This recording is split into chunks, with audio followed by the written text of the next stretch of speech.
C'est pas une posture, c'est pas une revendication, c'est juste c'est votre façon d'être, c'est votre façon de vivre et c'est naturel.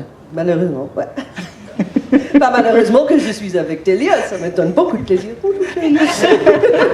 Malheureusement que je suis tellement arrogante. Non, je le dis parce que je me souviens qu'il y a une vingtaine d'années, quand un des écrivains qui est un habitué du festival, Francis Berthelot, avait écrit un roman de science-fiction, son premier roman, où il y avait des personnages gays et y compris une scène de rapport sexuel homo, et ça avait profondément choqué le milieu de la science-fiction française. Je m'en rappelle. Hein, c'était choquant ce roman? Non, pas du tout. Non. Maintenant, aujourd'hui, je pense qu'il serait lu de façon... je pense qu'aujourd'hui, il poserait de problème à pas grand monde, et à l'époque, ça avait beaucoup bougé. Le lectorat, tout le monde avait reconnu le talent, il a d'ailleurs eu un prix, mais ça avait dérangé. Il m'a dit, mais pourquoi tu as mis cette scène-là? Et je crois qu'il avait répondu à ce débat, et parce que, comme tout le monde, les gens font l'amour, les gens s'aiment. Il faut vous dire que ce qui était choquant, le plus choquant, quand ça apparaît aux États-Unis, ce n'était pas que c'était deux hommes.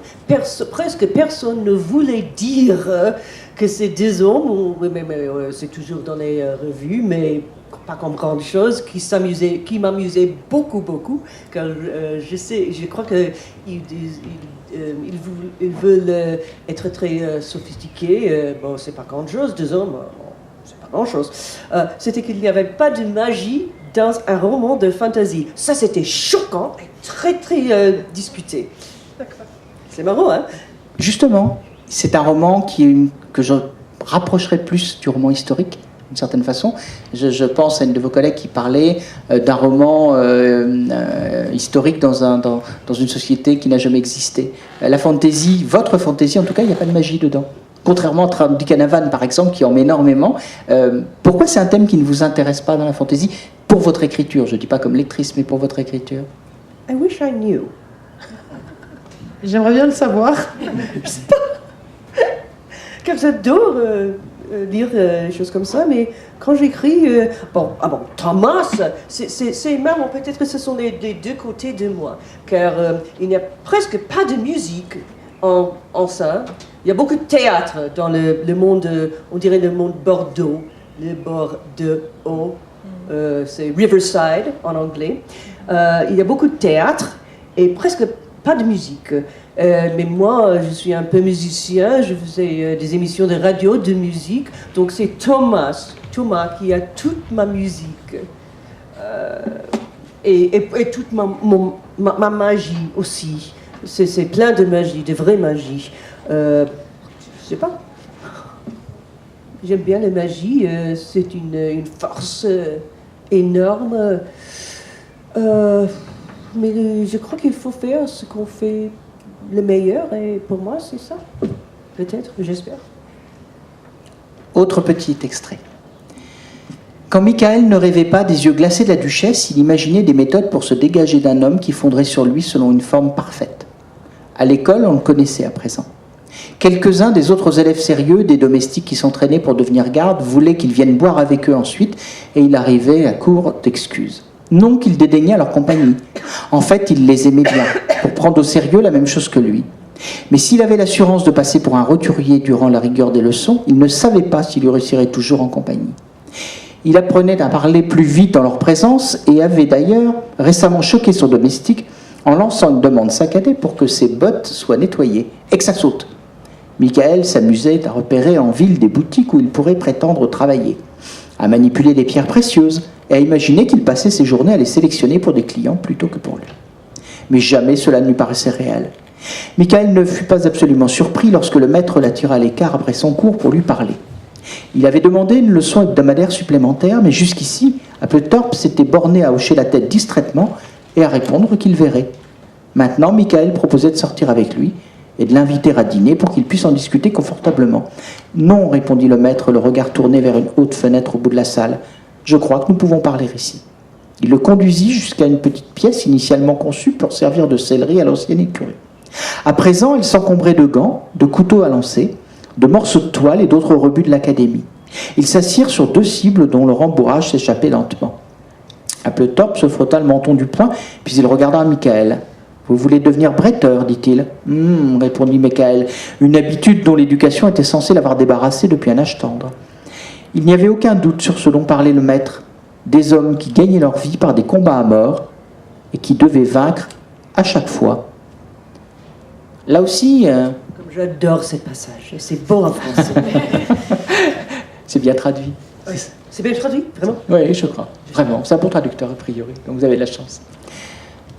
Pourquoi, là aussi, on voit la très belle couverture, d'ailleurs, je trouve, du livre, où on voit la neige, le personnage, on ne voit que le bas du corps, pour ceux qui peuvent la voir, et l'épée tachée de sang. Je n'ai pas retrouvé le passage, j'ai perdu ma petite feuille, mais je me souviens d'un passage du livre où il a tué donc un de ses adversaires, et vous décrivez non pas l'acte, la violence elle-même, mais le sang sur la neige. Ça, c'est une image qui m'a beaucoup frappé. Et il n'y a pas de complaisance dans votre violence. Il n'y a pas de plaisir à la décrire. Ça fait partie de la vie. Oui. C'était un peu dur pour écrire. On le voit d'un bretteur, un tueur, un assassin, et pour le rendre en même temps, comme vous disiez, quelqu'un de sympa et un vrai tueur. Alors, j'ai essayé de prendre sa vue pour ça. C'est très clinique, sa point de vue. C'est un peu clinical, on dirait. Clinique, c'est un peu clinique. Et c'est comme ça que je l'ai écrit. C'est Alec qui aime beaucoup la sensualité du sang et de tuer. Mais on ne voit pas souvent... On voit son réaction, mais pas les pensées de lui-même. Et c'est peut-être mieux comme ça. Et puis c'est un peu bizarre. Et à l'inverse, c'est le même personnage qui va protéger quelqu'un aussi, et pas pour de l'argent cette fois-ci. Donc c'est un personnage complexe. Oui. C'est ça qui vous intéresse dans le roman, Hélène Keuchner, la complexité? Oui, toujours. Oui. La complexité de la vie humaine, la complexité des personnages. Oui, toujours. Qu'est-ce que c'est qu'être humain? C'est ça qui m'intéresse. Si on résumait à la pointe de l'épée, un roman d'aventure, et la complexité, et la passion de raconter, ça vous va? Oui. Et la passion de vivre dans mes œuvres même.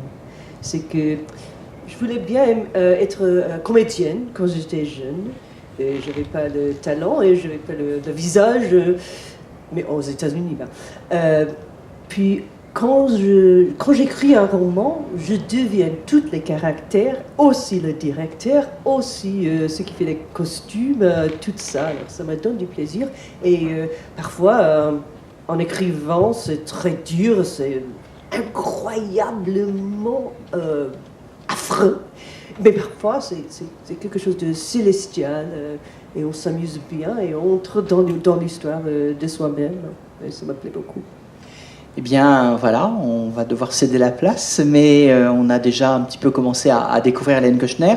Alors, deux occasions pour vous maintenant de la découvrir. Si vous aimez parfois les livres qui se dégustent, où on se laisse prendre lentement par le récit, Thomas le Rîmeur, un très beau roman qui d'ailleurs a eu les deux prix très importants de fantasy aux États-Unis, il faut le signaler. Et puis...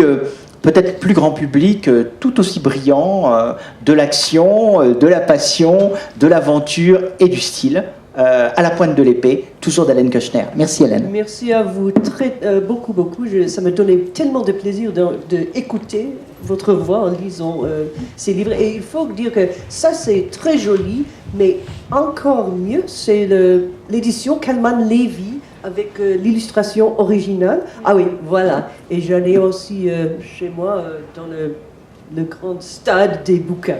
Alors, on se verra là peut-être. Merci.